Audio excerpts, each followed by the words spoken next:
يا راغبا في كل علم نافع. ينمو العلم ويتقدم بتقنياته ومجالاته، ومعه نطور أدواتنا في تقديم العلم الشرعي. أكاديمية زاد أكاديمية ينبوعها صاف ليروي غلة الظمآن. وتعلم الفقه الميسر عاملا بالشرع دون تعصب لفلان. بشرى لنا زاد أكاديمية للعلم كالأزهار في البستان.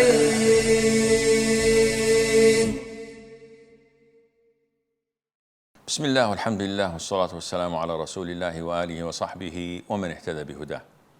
أما بعد, there are few issues that are left over here and there related to what we've studied in the previous class, so we would like to look into them. Some of them were mentioned before, so we will just inshallah go through them quickly. Number one, it is a precondition when fasting the 2 consecutive months as an expiation of breaking your fast through intercourse during the daytime of Ramadan, that you do that consecutively without any interruption, unless you have a legitimate reason.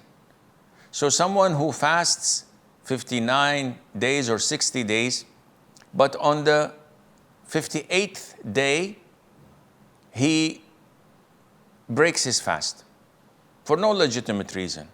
So hungry, so tired. He was invited to a a lunch that he had to attend, so he ate. We say you have to reset the clock and do the 2 consecutive months from the very beginning and forget all these 57 days that came before that. But if someone was fasting the 2 consecutive months and Eid comes in between, we say skip Eid. The 3 days of Tashriq, of Hajj, we say skip those because you're obliged not to fast them. If he fell sick, you can skip those days, but continue immediately after you are recovered.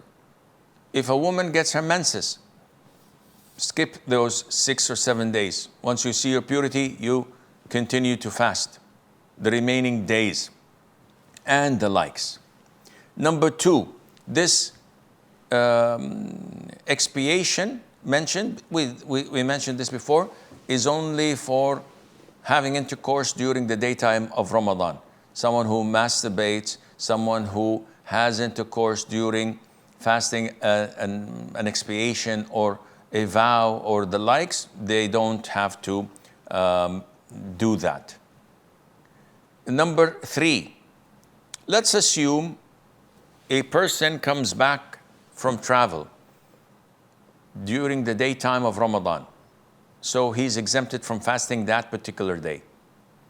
And as his luck goes, his wife finishes her menses on that particular day. She sees her purity and she performs ghusl. Both of them can have or can be intimate and have intercourse without any problem, because both of them were exempted from fasting that day, so they are not obliged to refrain from these things that break fasting. Number 4, consuming anything that is not nutrients, like if you eat soil, for example, or chalk, or if you consume something that is harmful, like cigarettes, your fast is broken because it came through the normal passage, which is the mouth. Number 5, it is permissible to be intimate with your wife, providing you and her are confident that you would not cross the line. So kissing and hugging and the likes is permissible, providing that there is no ejaculation or reaching orgasm or the likes may happen. Otherwise, it becomes prohibited. Number 7, collecting your saliva and swallowing it is fine, totally fine. Some people are so OCD-ish to the extent that during the daytime of Ramadan, every 5 minutes they spit. They have napkin and they take their saliva out. What are you doing, akhi? He said, yeah, I don't want to invalidate my fasting. Well, this is not impacting your fasting the least. And this is an innovation, what you're doing, because this is not part of the sunnah. Another important issue is countries up north where the daytime is so long or sometimes is so short. What's the ruling on fasting? It's an issue of dispute, but the most authentic opinion, if you go to the Quran and to the Sunnah, indicates that Islam made fasting related to the break of dawn and sunset. So whenever the day has a distinction between day and night, regardless of the length, if the daytime, the break of dawn, and the sunset is, even if it was 21 hours of daytime and only 3 hours of night, like in some of the Scandinavian countries, you have to fast these 21 hours. Why? Because Allah Azza wa Jal made it mandatory for those to fast when they see the break of dawn, and they have to fast until the sun sets. But if there is no distinction between day and night, so it's like 4 or 5 months of total daytime, the sun never sets. In this case, they have to measure and compare themselves to the nearest country that has a distinction between day and night. So they have to go like to Scotland, for example, and see whether in Scotland they have a distinction between day and night because it's the closest to them. So they fast for 21, 22 hours a day, and the remaining 2 hours they consider it to be night, though the sun is up in the sky. What's the ruling when a person fasts in a country, then he goes to another country? And this happens a lot. We begin to fast in Saudi Arabia on a Saturday. And after a couple of weeks, a person goes to India. And India is always a day later than Saudi Arabia. So now the difference is in the countries. I started to fast in Saudi, and I went to India. When should I break my fast? Wherever you are, if they see the new moon for Ramadan, you have to start fasting with them. If you travel anywhere else, you disregard the country you started fasting Ramadan in. Now, the ruling is for the country you're in when they see the new moon for Shawwal, meaning when they celebrate Eid, you celebrate it with them. Even if the initial country you were in celebrated it yesterday, it doesn't matter. Or they'll celebrate it tomorrow, it doesn't matter. What matters is, where are you at the moment when the Eid is cited in the country you're in? Then you have to follow it. However, if sometimes you go east or west, you will find that there is a difference.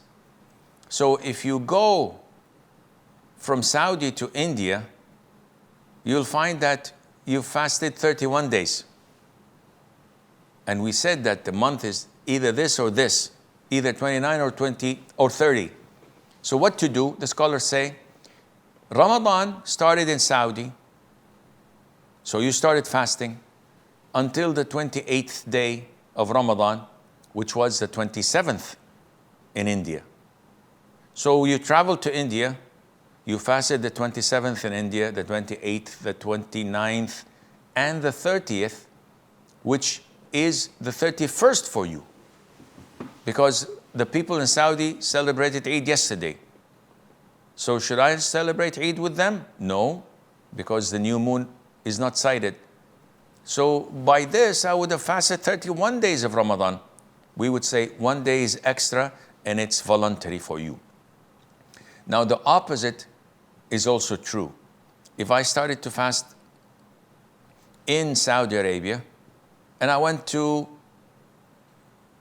Germany, for example, and in Germany, they fasted the day before us.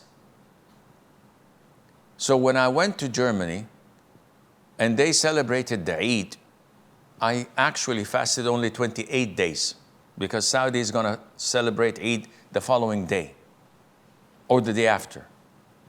And we said that the month is either this or this. So I am missing 1 day. In this case, scholars say you have to make up this day, celebrate Eid with them. You can't continue to fast because this is Eid today. You're in Germany. But afterwards, you have to make up for that day. And Allah Azza wa Jal knows best. وصلى الله وسلم وبارك على عبده ورسوله نبينا محمد. يا راغبا في كل علم نافع. ينمو العلم ويتقدم بتقنياته ومجالاته، ومعه نطور أدواتنا في تقديم العلم الشرعي. أكاديمية زاد أكاديمية ينبوعها صاف ليروي غلة الظمآن. وتعلم الفقه الميسر عاملا بالشرع دون تعصب لفلان. بشرى لنا زاد أكاديمية للعلم كالأزهار في البستان.